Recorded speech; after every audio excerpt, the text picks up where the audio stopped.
السلام علیکم۔ ایک بادشاہ دنیا کے نقشے پر سورج مغرب کی طرف جھک رہا ہے اور اس روشنی میں ایک عظیم بادشاہ اپنے پہلے سفر کا آغاز کرتا ہے۔ وہ ذوالقرنین ہے، اللہ کے طاقتور اور عادل حکمران۔ اسے حکم دیا گیا کہ زمین کے کناروں تک جاؤ، قوموں کو دیکھو، انصاف قائم کرو اور وہاں روشنی لے جائیں جہاں اندھیرے پھیلے ہوئے ہیں۔ آج کی ویڈیو میں ہم جانیں گے ذوالقرنین کے حیرت انگیز سفر مغرب کی طرف، وہ مقام، وہ منظر، وہ فیصلہ جس نے تاریخ بدل دی۔ یہ سب جانیں گے، لیکن اس سے پہلے اگر آپ ہمارے چینل پر نئے آئے ہیں تو چینل کو سبسکرائب کر دیں۔ اگر آپ سچ جاننے کے خواہش مند ہیں تو اس ویڈیو کو لاسٹ تک دیکھیں اور ہمارے ساتھ بنے رہیں۔ اس ویڈیو میں آخر تک ہمارے ساتھ بنے رہیں تو ہم اپنے ٹاپک پہ آتے ہیں۔ ذوالقرنین کا نام آتے ہی ذہن میں طاقت، حکومت اور عدل کی تصویر بن جاتی ہے۔ ایک ایسا بادشاہ جسے اللہ نے دنیا میں غیر معمولی قوت عطا کی اور پھر اسے حکم دیا کہ زمین کے کناروں تک جائیں، قوموں کو دیکھیں، انصاف کریں اور دنیا کو بتائیں کہ خدا اپنے بندے کو طاقتور کر سکتا ہے مگر ظالم نہیں کر سکتا۔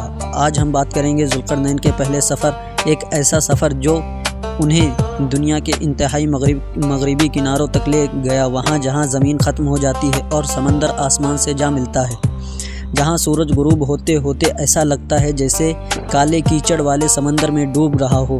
یہ سفر صرف جغرافیہ میں نہیں تھا، یہ ایک امتحان تھا، ایک قوم، ایک بادشاہ اور انصاف کا امتحان۔ ذوالقرنین اپنی سلطنت کی ایک بلند مینار پر کھڑے ہیں، ہوا تیز چل رہی ہے اور ان کے سامنے پوری دنیا کا نقشہ پھیلا ہوا ہے۔ صدیوں پر محیط سلطنت، ہزاروں فوجی، بے شمار وسائل، لیکن ان کی آنکھوں میں ایک چیز سب سے زیادہ واضح ہے، اللہ کی رضا۔ قرآن کہتا ہے ہم نے اسے زمین میں اقتدار دیا اور ہر طرح کا سامان مہیا کرایا۔ یہ وہی وقت تھا جو ذوالقرنین کو ہر سفر میں آگے بڑھاتا تھا۔ کوئی خوف نہیں، کوئی غرور نہیں، صرف اللہ پر اعتماد۔ ایک دن ایک سردار آتا ہے اور کہتا ہے، اے بادشاہ، مغرب کی جانب کے سرحد پر ایک عجیب قوم ہے، لوگ وہاں کے انداز نہیں سمجھتے، شاید انہیں انصاف کی ضرورت ہے۔ ذوالقرنین کی آنکھوں میں چمک آتی ہے اور وہ اعلان کرتے ہیں، ہم اللہ کے حکم سے مغرب کی طرف جائیں گے اور دیکھیں گے کہ وہاں کے لوگ کس حال میں ہیں۔ اور سفر شروع ہوتا ہے۔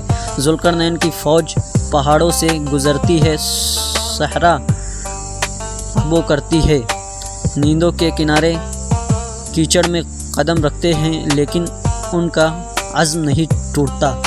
ہر رات دعا کرتے ذوالقرنین آسمان کی طرف دیکھتے اور دعا کرتے، اے میرے رب، تو نے جو طاقت دی ہے وہ تیرے راستے میں استعمال ہو اور میں ان لوگوں تک پہنچوں جہاں تیری رحمت کی ضرورت ہے۔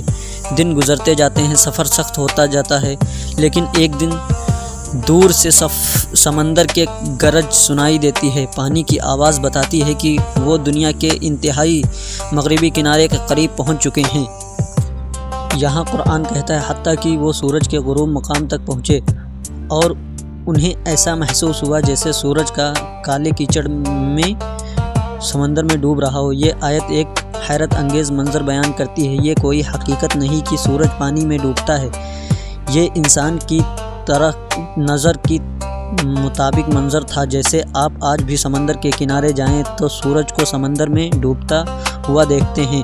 ذوالقرنین کے سامنے ایک واسع بحاری گہرے پانیوں والا سمندر ہے، اس کے کنارے کی مٹی سیاہ ہے اور جیسے ہی سورج ڈوبتا ہے آسمان اور پانی دونوں سرخ، سیاہ اور سنہری رنگ میں مل جاتے ہیں۔ ایسا لگتا ہے جیسے سورج کسی کیچڑ والے بڑے تالاب میں غروب ہو رہا ہو۔ یہ منظر ذوالقرنین کے لیے اشارہ تھا، دنیا کتنی بڑی ہے اور اللہ کی طاقت اس سے بھی زیادہ بڑی ہے۔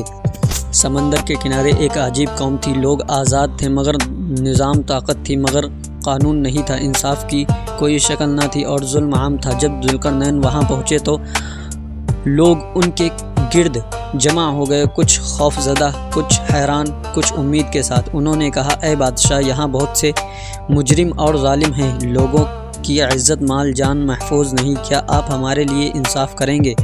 اسی لمحے اللہ کی طرف سے وحی آئی، اے ذوالقرنین، تمہارے پاس اختیار ہے، تم چاہو تو سزا دو اور چاہو تو نرمی کرو۔ یہ ایک عظیم آزمائش تھی ایک بادشاہ کے لیے جس کے پاس فوج، طاقت، اختیار سب کچھ تھا۔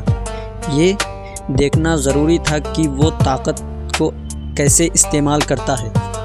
ذوالقرنین نے لوگوں کی طرف دیکھا، پھر اپنی فوج کی طرف اور پھر آسمان کی طرف۔ انہوں نے اعلان کیا، جو لوگ ظلم کرتے ہیں، جو معصوموں کا حق کھاتے ہیں، جو طاقت کا غلط استعمال کرتے ہیں، ہم انہیں سخت سزا دیں گے تاکہ زمین پر فساد نہ پھیلے۔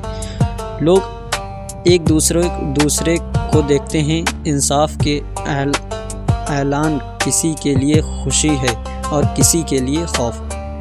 پھر ذوالقرنین نے دوسرا جملہ کہا، اور جو ایمان لائے گا، نیکی کرے گا، ہم اس کے ساتھ نرمی اور احسان سے پیش آئیں گے۔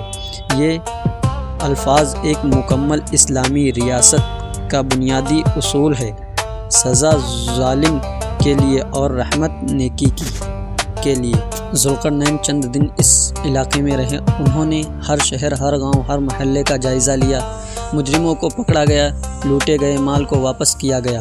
عورتیں اور بچوں کی حفاظت کے لیے سپاہی تعینات کیے گئے اور ظلم کا نظام ٹوٹ گیا۔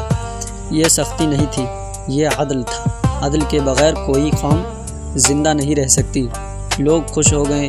کئی دن بعد جب ذوالقرنین کی فوج آگے بڑھنے لگی تو بوڑھے، عورتیں، بچے سب انہیں رخصت کرنے لگے۔ ایک بزرگ نے روتے ہوئے کہا، اے بادشاہ، ہم نے زندگی میں پہلے بار انصاف دیکھا ہے۔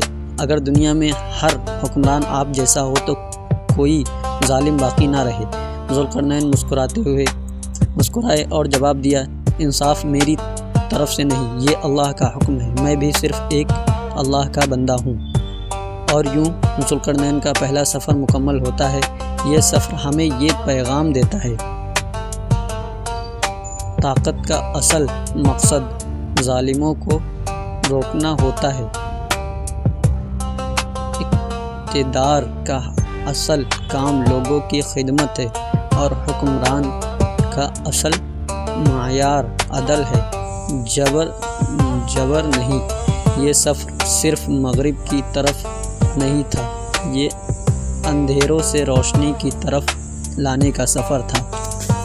ذوالقرنین اپنے گھوڑے پر سوار ہوتے ہیں، فوجیں قطار میں کھڑی ہیں اور وہ اگلے سفر کے لیے نکلتے ہیں۔ اب کی بار مشرق کی طرف، جہاں ایک ایسی قوم ہے جو سورج کے سامنے بے پردہ کھڑی ہے اور اپنے طور پر زندگی گزار رہی ہے۔ یہ کہانی جاری ہے اور ذوالقرنین کی شخصیت کا ہر باب ہمیں انسانیت، انصاف اور ایمان کا سبق دیتا ہے۔